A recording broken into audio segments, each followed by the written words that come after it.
Yo, what's up, Sci-Fam?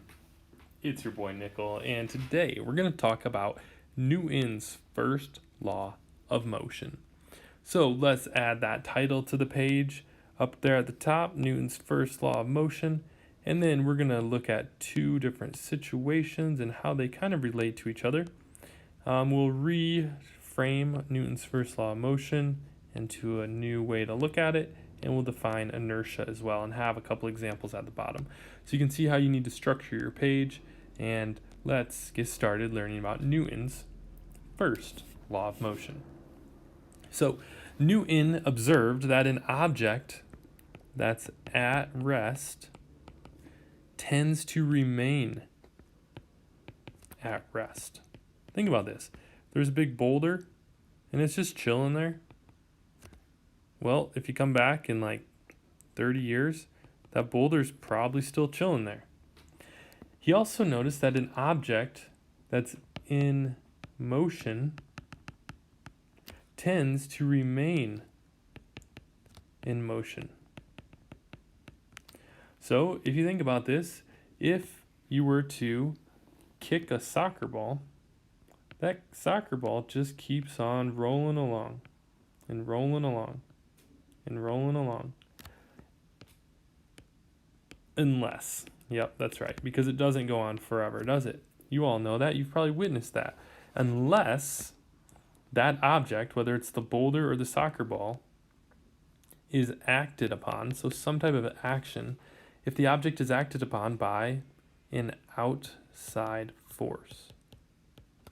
Now, what do I mean by an outside force? Well, this soccer ball is going to continue moving until it hits a wall, or until the grass causes enough friction to cause it to stop, or until somebody that's playing soccer comes in and kicks the soccer ball, and then the soccer ball changes direction. Now, the boulder is going to stay there unless maybe there's a torrential downpour and there's a bunch of rain, and the rain floods underneath the boulder and it causes the boulder to start moving down the hill. So an object at rest will remain at rest, and an object in motion tends to remain in motion unless it is acted upon by an outside force. Something else comes in to get it moving, or to stop its motion, or to change its motion. All right, so Newton's first law of motion could also be described, and sometimes it is described actually, as something a little bit different, with a new vocabulary term, and it's described as the law of inertia. It's kind of an easy way to describe Newton's first law, but the only way that we can use this definition or use this reframing of Newton's first law of motion is if we understand what the word and what the concept inertia actually means. So let's define what inertia is. First off, it's a really cool word, inertia. Inertia is the amount. So it's like a value. It's a way to quantify something, have like a number behind it. Even though we don't typically have a number, we can compare it from one thing to another. So it's the amount, it's how much of resistance. The amount of resistance an object has to either stop, for stopping its motion if it's in motion, or maybe even starting its motion if it's not in motion, or if it's in motion, maybe you're not going to stop it, but you want to change its direction. So you're going to be changing the motion. So inertia is the amount of resistance, how hard it is to stop something's motion, to start its motion, or to change its motion. So inertia. Okay, well, let's look at first. Let me get a good color here for drawing an elefante. All right, so to draw my elephant here, I'm going to give it an ear, go down for the trunk, give it another ear. We'll even let it have a nose so we can see. There's its trunk, and then, yeah, its body is not as good. Well, that's okay though. Yay. Okay, this is my elephant. And if we think about an elephant versus, let's say, a mouse here, give it a nose with some whiskers, and some ears, an eye, and a tail. Ooh, that's a bad tail. Let me try that again. Okay, so if we look at these two objects, there is much more mass in an elephant. That is for sure. So therefore, if you have more mass, then you end up with more inertia. So let's write more mass, more inertia. So imagine, to try to pull that elephant, if it was just standing there, it would be really hard because it's so heavy. Imagine if it was in motion, it would be really hard to stop it because it's so heavy. If we have less mass, like a mouse, then we end up with less inertia. Because if you think about a mouse, it'd be really easy for us to go and pick or drag a mouse across the floor. And if it was running across the floor and it ran into our foot, we might just barely notice that it actually ran into our foot. So if you have more mass equals more inertia. Less mass equals less inertia. All right, let's take another look at another example. In this example, let's draw the Titanic. Let me get a better color here for the Titanic. Let's go with this color here. So I'm just going to draw a boat, and it had like this platform here, and it had these like 4 big smokestacks. 1, 2, 3, 4. It had tons of rooms for people to be in here. There's a huge boat. Okay, and we could compare this maybe to like a wave runner. Let's draw a wave runner here, maybe something like that.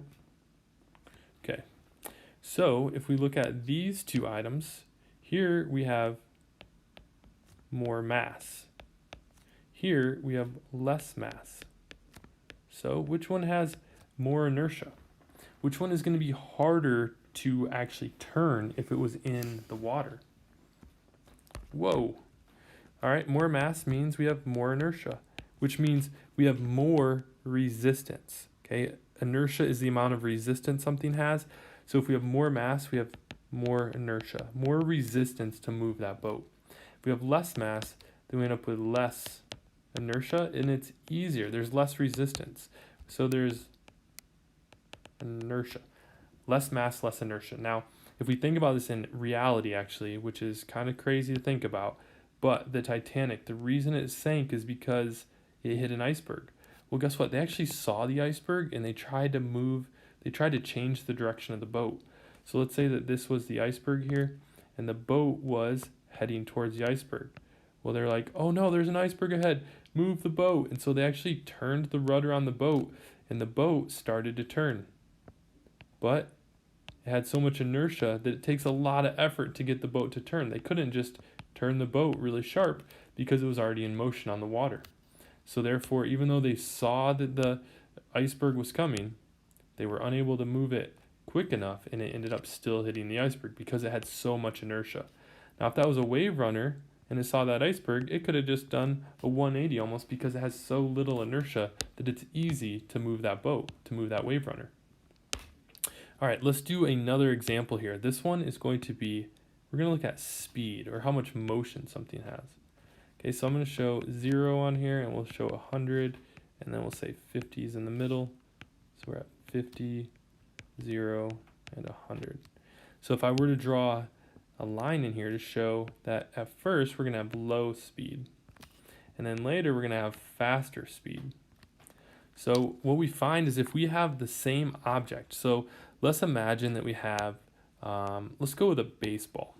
Okay, so let's draw a baseball here, and let's imagine that this baseball is going to be traveling. At first, it's traveling, I don't know, maybe 30 miles an hour, and then it's traveling 80 miles an hour. Well, if you wanted to change the direction of that baseball, or if you wanted to stop the baseball's motion, or if it hit you and it then stopped its motion, well, we would be able to definitely feel its inertia, how much resistance it has to stop. So imagine this baseball's flying at you at 30 miles versus 70 miles. So if we have less speed, then we have less inertia. And if we have more speed, it's the same object, but just going faster, then we end up with more inertia. This is why baseball pitchers like to throw their fastball as fast as possible, because the more speed they put on it, the harder it is, the more resistance it has for that batter to actually change the motion of that baseball. More inertia, more resistance. Less inertia, less resistance. So let's take a look at some examples here. Here's our person who has less inertia running into something with more inertia. Even though the person has less inertia, they still impact the elephant. Watch the elephant. It moves a little bit, but hardly at all. Yet the person with less inertia falls to the ground. You can see the resistance to them moving. If you have less inertia, it's way easier. You have less resistance to move, so you fall to the ground. The elephant has more inertia, so it has more resistance. It doesn't fall to the ground.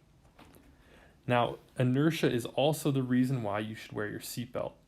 Because if you're not connected to the car, remember, an object in motion will remain in motion. So if you're sitting there with the car and the car's pushing you forward, but then the car stops, your body won't stop because you're not connected to the car. So you will remain in motion, and you will go ahead and take a mouthful of the dashboard if you don't have a seatbelt on. Now you can see it a little less dramatically with the giraffe's neck. The giraffe's neck continues moving forward because it was in motion, and nothing stopped the giraffe's neck, so the giraffe's neck remains in motion. Remember, Newton's first law of motion is the law of inertia. An object in motion will remain in motion, like the person or the giraffe's neck, unless it's acted upon by an outside force. The dashboard was the outside force that stopped the person's motion. Not very comfortable. Wear your seatbelt. Okay, also, an object in motion will remain in motion. So, if this hamster is running in the wheel and then it just stops its motion, well, the wheel is still moving, so it will get caught up and it will continue to go with the wheel. The wheel doesn't just automatically stop. We'd have to have something that stops the wheel's motion. The person is running, they jump up. Even though they jump up, they don't just go straight up. They were moving forward when they jumped up, so then they continue their forward motion. That's why you move forward, because of Newton's first law of motion. You're running so fast, that means the faster you run and then you jump, that means the further you're going to go, because you were in motion. You jump, you continue to go in motion forward. Now, this is a great example here with the water balloon. So, if we think about there being water in there, the water is being held by the water balloon plastic, or the latex there. So when the latex is no longer there, an object at rest wants to stay at rest. So we'll actually see the water just float there for a second until gravity impacts it and it starts to then fall towards the earth, or get attracted down towards the earth. And it's in motion until it hits the top of the guy's head. So all the water around his head continues in motion. The water that hits his head found a resistance and it stops moving. An object at rest will remain at rest unless acted upon by an outside force. This time it's gravity. This time, the same thing happens. These leaves are at rest and they're not connected to the cushion below it. So when the person goes through the leaves and hits the cushion, the leaves stay there because they're not connected. They're going to stay at rest until they're acted upon by an outside force. Oh, gravity is the outside force, and then they go down. So you can see inertia keeps those leaves there, and then gravity is what causes them to move once they move. That one's really cool. I like that one a lot. Inertia. Okay, well, guess what? Same thing here. If you've ever seen this trick done by a magician where they have a bunch of stuff on the table, then they grab the tablecloth and they yank the tablecloth and the stuff stays there. Because if we think about a free body diagram, this car has the downward force of its weight and there's the upward force of the truck bed. But when that truck bed is no longer there, then there's just a downward force of the car, and so the car doesn't move forward because it's not attached to the truck bed. So it just goes straight down. And here, an object in motion will remain in motion. So an object in motion will remain in motion. So those wheels keep on moving because they were in motion. So when they fall off the car, they go at the same speed that they were going when they were on the car until they hit an outside force, which in this case is the wall. So they don't just stop where they fell off. They keep moving because they were in motion. And that's why if you're ever in a car and you throw a ball up in the car while you're in motion, that ball stays there with you because it's moving with you down the road. And so when you throw it, it's actually moving forward. Just like the spit of the llama. Is that if it spits straight up, it has that forward motion with it, and so it would land right on top of the llama's head. So here is Newton's first law of motion in action. Now you know why you got to wear a seatbelt, and why when you throw something up in a car, if you're in the front seat, it doesn't fly to the back seat, it stays right there with you because of Newton's first